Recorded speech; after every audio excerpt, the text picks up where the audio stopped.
Alright, this is how to install the 12 volt or USB charger for the CB500X, and it's very simple. Just to take this panel from the left side, the same side as the 12 volt or USB charger.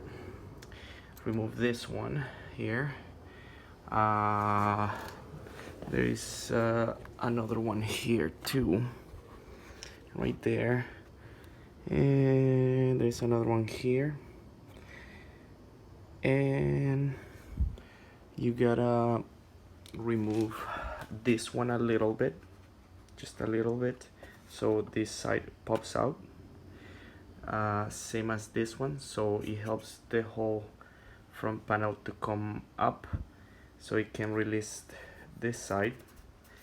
And that's it. Once you pop it out, you can see right here that there is a plug for this one, and it's got this one inside, so you have to remove this little cap from there and plug the Honda original 12 volt or USB charger port.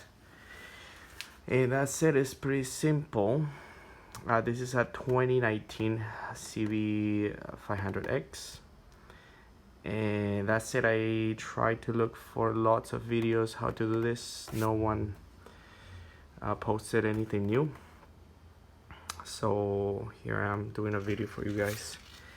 Hope you enjoyed. Thank you.